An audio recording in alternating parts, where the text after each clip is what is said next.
What's up guys, Nintenjoel here once again, and got another pickup video. What a surprise. Holy crap, what a surprise. I never have pickup videos, right? So yeah, here's the shelf from last time. As you know, or may not know, I am filling up the shelf as quickly as I can. We're going to see how long it takes, and then when it's filled up, I'm going to integrate that into my collection, and maybe we'll do it again or something. Who knows? But yeah, I did one pickup video like that. This is how I ended it. Now we're going to do another pickup video. I got quite a few pickups from you, from quite a few different people. And yeah, that's pretty much it. So let's get straight to the pickups.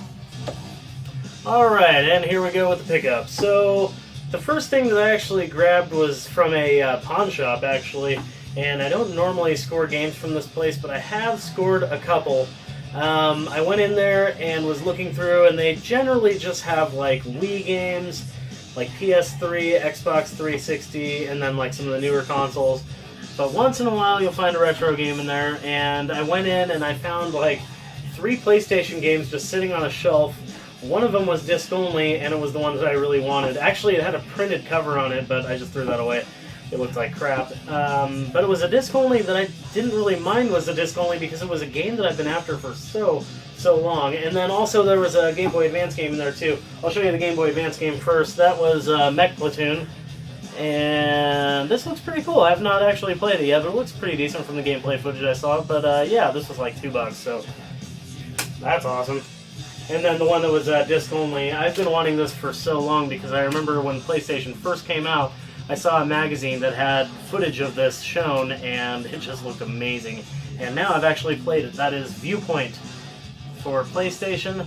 This was actually released on a couple other systems as well, including Genesis. The Genesis version is very stripped down, and then I think there's one, I want to say Turbo CD, but the PlayStation one is great. It's got really cool music, and it's got a 3/4 view, kind of an isometric view for a shooter, which is unusual. It makes the game pretty challenging, but it also makes it very unique. It's really cool, the things that come in your way. There's a lot of obstacles and stuff, and it almost reminds me of a space shooter mixed with a pinball game because of all the obstacles that come in and out and rotate and just all kinds of weird stuff. And yeah, the angle on it's really cool, and the music is just really unique and something different from what you normally hear on a PlayStation. So yeah, awesome that I found something in a pawn shop, and that was $2 also, I believe. Then I went to the local game store, had some trade-in credit, and they didn't really have much that I was looking for. Just 3 games. One was a Super Nintendo game and 2 Nintendo games. I was kind of after the Nintendo games for a little while, and I've heard the Super Nintendo game is decent, though I haven't played it yet. That is The Untouchables on Ocean. But yeah, The Untouchables I've heard is a decent game. Maybe I'm wrong, but yeah, it's something I just never see. And yeah, figured I'd pick it up. Why the hell not? It was cheap, and I had store credit, and I hate going into a store and walking out with nothing, especially when I have store credit. It just feels weird. So one of the games that I did want for a while and yet have not played quite yet, I'm looking forward to playing, is Golgo 13. Yeah, Top Secret Episode Golgo 13, I guess is the full title. On the side it just says Golgo 13, but yeah, it had a pretty gnarly sticker in the front, and I got that off fairly decently. But yeah, that's a common, cheap game that I never run into. That is literally the first time I've ever run into that game, and I know some people find that to be a decent game, so I was all about it. Another game that I hear is actually pretty decent, but I kind of got ripped off on. I thought this game was a lot more expensive than it was, and I think I paid like, I want to say, well, I didn't pay, it was trade-in credit, but I think it was like $12. And that's the Bard's Tale. If I remember correctly, this is like a $7 or $8 game or something like that. But it's got a save battery and everything, and I have not played this yet. I have Bard's Tale on PS2. I wonder if they have anything to do with each other. It's odd, but yeah, Bard's Tale, pretty cool. Was kind of after that, so that's awesome. So yeah, that's all I got from the game store. Not much. They really didn't have much that time. So then this dude that I've done a couple trades with and sold a couple things with, his name is Sam. He's on my local retro gaming community, Southern Oregon Retro Gamers, and he posted up some games that he had for sale, and he had decent prices on them. And one of them was a game I was quite after, and it's complete in box, and it was $10. So yeah. Okage? I'm assuming it's Okage. the Shadow King. And this game looks amazing. The story's really cool, and it's in really good condition, except for the sticker, which I probably can get off with a little bit of heat. But yeah, I've actually been after this game for a while. I've heard nothing but good things, so thank you very much, Sam. It's been a while since we did a trade deal. Actually, he just bought a Nintendo 64 controller from me right after that, so kind of cool we've been doing business again, so that's cool. Thank you very much, Sam. And then my buddy Dan, I showed you in my last pickups video, he sold me like 10 NES games and they were $2 each. And then I said that he had sold me other stuff that day, but I had so much stuff to show, I was just going to show it in the next video. So here's what I got from him that last time. First of all, he had some stuff to just kick down to me, which is always cool and amazing. And that was 3 of these PlayStation Underground discs. We've got version 3.2 in really cool condition. I know it's really good condition. I know some people collect these. I personally don't really. Maybe I'll start now, because he gave me 3 of these, so that's pretty cool. There's one of them, and then I got 3.3, which is pretty cool. Love the color of that one. And then 3.4, so that's pretty darn neat, actually. Thank you very much, Dan, for that kick down. And then he kicked down a couple of imports to me, and I bought a couple of imports from him. He went to Goodwill, and he found like a stack of like Dreamcast and a couple PC Engine imports for like $3 each, and he just picked them up despite what the titles were. He didn't care. They all ended up to be pretty cheap anyways, but where the hell do you ever run into complete in box Dreamcast and PC Engine like import stuff? That's just weird. You never see that. So first of all, he kicked down 2 music CDs to me. One is the Air Family Computer Arrange, which is a really weird title, and it is completely in Japanese on the back, all the song titles, but really neat. Thank you very much, Dan, for that. Just a soundtrack, but pretty neat. Haven't played it yet. And then there's one for Dreamcast. I don't know why it's for Dreamcast, but it's called Air. And yeah, pretty neat. Pretty freaking cool. I love stuff like that, just odd, quirky stuff. And then he did sell me 2. This one was for Dreamcast and is an import, and it's called Choo Choo Rocket. And it's complete and in very nice shape, and it looks like it's kind of a puzzle game or something. I don't know. It's hard to tell because it's all in Japanese, but yeah, pretty neat. It's got a little advertisement for Shenmue in there, so that's kind of cool. But yeah, this is stuff you never see. And then, well, not around here. Not in Southern Oregon. And then the last one I got from them, I just couldn't pass on. I know this is cheap. Doesn't matter. This is so cool that this popped up locally. This is a PC Engine CD game, and I don't even know the title to it, but it looks amazing. It's a soccer game, and it's got graphics like River City Ransom, and it just looks awesome. The back is really cool. It shows the systems it'll work on and all kinds of information, and yeah, this is just really freaking cool. And I think he just charged me the like $3 that he bought them for, so thank you very much, Dan. That's awesome. And then he did sell me 2 PS2 games. The first one is Grand Theft Auto 3. Never played a minute of it. Never really played any Grand Theft Auto games. So kind of cool to get that. I'm quickly running out of room here. Actually, I'm just going to stack all these like that. Put Grand Theft Auto 3 right there. That way you guys can see everything, almost. And then the other PS2 game I got from him was actually really cheap. And he sold me this for like $2 or something like that. It's Obscure: The Aftermath. And this looks like a really cool game. Kind of a horror game? Maybe a survival horror type game? And I know that there is a harder one to find, maybe the sequel to this, or it's the prequel, I don't remember. But yeah, Obscure. Pretty obscure game, it seems like. So that's awesome. And then the last game I got from Dan, actually I'm really stoked on this, Star Fox Adventures. I know this isn't a traditional Star Fox game, it's not a flight game at all, but man, am I stoked to get it. I've actually been looking for this for a while. It just looks cool, the world looks cool. I mean, everything about this presentation just looks amazing, and now I have the hiccups. But yeah, Star Fox Adventures, and he gave me a great deal on that too. I think it was just a couple bucks, so thank you very much, Dan. Those kick ass, cannot wait to play them, so stoked. Okay, then I did a trade with my buddy Kevin. Always love doing trades with my buddy Kevin. He always gives me the sick deals, and he had stuff to kick down to me too. Oddly enough, one of the things he kicked down to me was a PlayStation Underground disc, and this one is version 2.4. So yeah, now I have 4 of these things. Weird. And I got these like literally days apart. Strange. But yeah, very cool. And then he kicked down a couple manuals that he didn't have the games to, didn't really care about. I don't have this one, but it's Banjo-Tooie. It's got a little sticker on it, but whatever. It's really neat that I just, random freaking manual. That's cool. And then the other one was Donkey Kong 64, which I do have, and that's pretty neat. So yeah, back in the days when games still had full color manuals and had something to say and pictures to show. So that's neat. And then the coolest thing that he kicked down to me by far, really, really neat, is a Sega Saturn manual that he found, or I don't know where he got this from. I don't really remember. But yeah, he was just like, yeah, you can have it. You have a Sega Saturn. I'm like, sweet, dude, that's badass. Now I just gotta find the box. Ha, that'd be amazing. So I'm just gonna set those aside.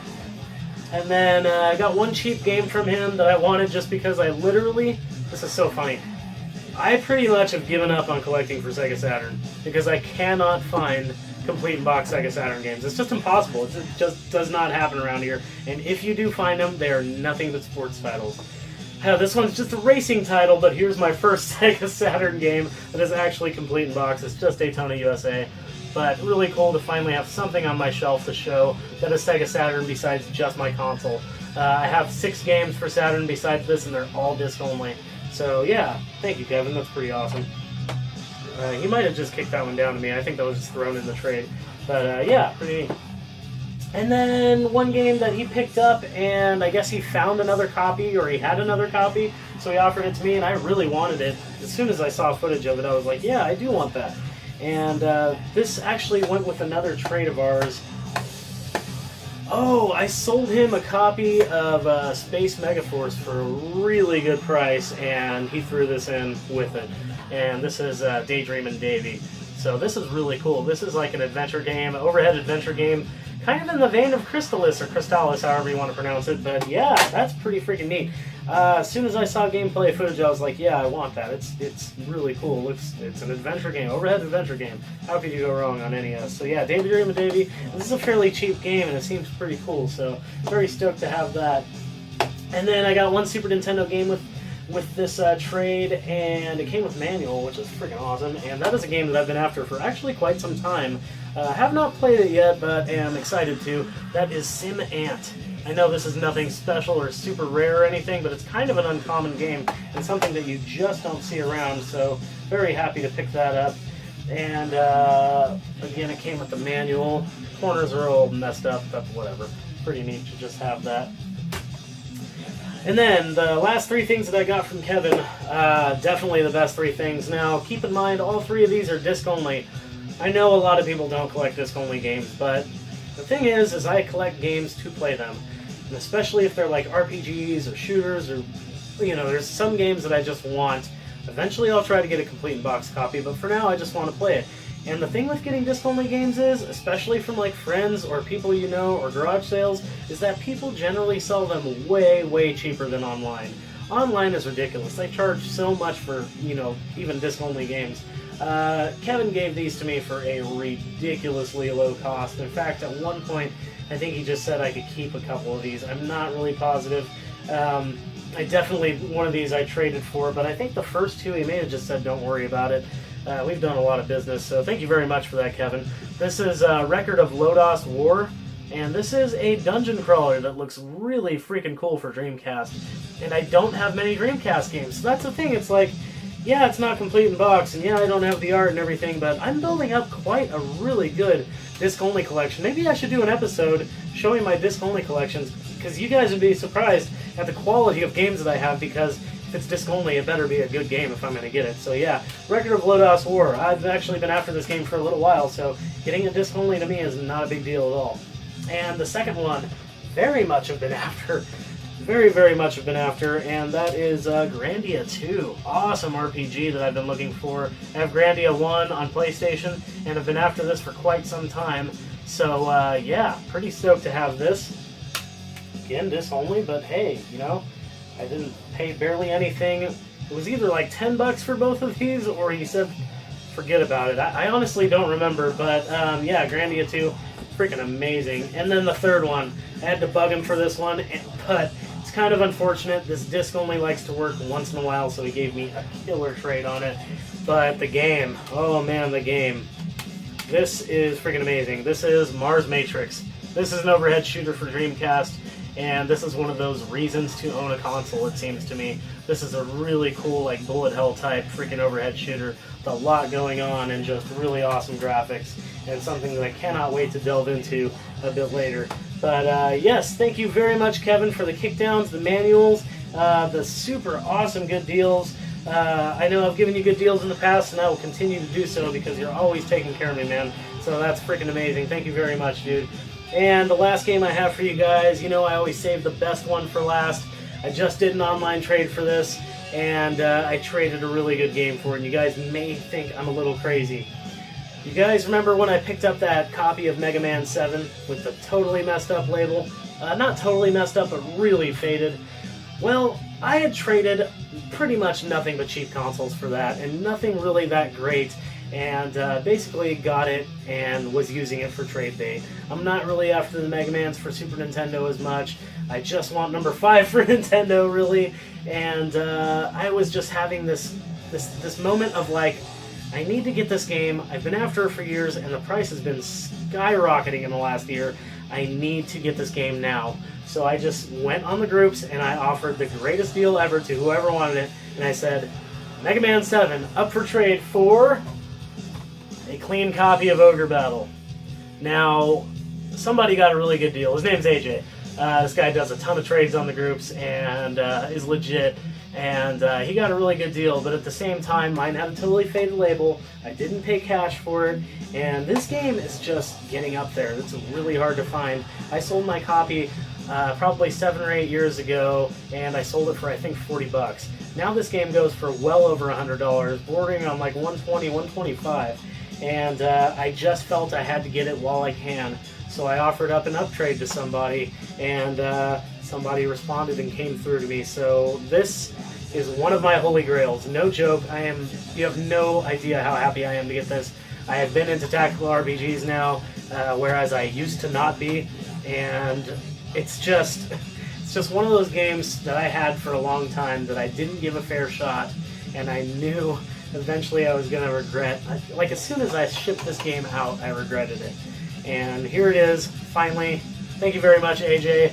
I really appreciate it. Hope you enjoy the Mega Man 7, or if you're going to trade it, I don't even care. Just so happy that I got this tactical RPG in my collection. So that's it, guys. That's all the pickups, and here they are on the shelf, all integrated with the last pickups. Looking pretty good. Nowhere I can put that stupid Sega Saturn game. It's just too damn tall, but whatever. I finally get one, and now it just can't fit anywhere. Go figure. So thank you very much for everybody watching. Thank you very much to the people that helped me get games. That would be Kevin, Sam, Dan, and AJ. And yeah, that's pretty much all I have for you guys. Thank you very much for watching. If you liked the video, go ahead and give it a thumbs up. And if you want to see more videos, go ahead and hit that subscribe button down there. It's red and it says subscribe. And let me know what your thoughts are on these pickups. What do you think of the imports? Do you guys collect imports at all? I'm kind of getting into it. I have a few, and I've actually picked up a couple more recently. So yeah, kind of interested. Do any of you guys like pickups? That's the question of the week this time. But yeah, I also have an Instagram, Nintenjoel, and I also have a Facebook page, Nintenjoel. What a surprise. Go ahead and check those out. I just started the Instagram, so not much on there, but thank you guys very much for watching. Very much appreciated. Keep rocking the retro games.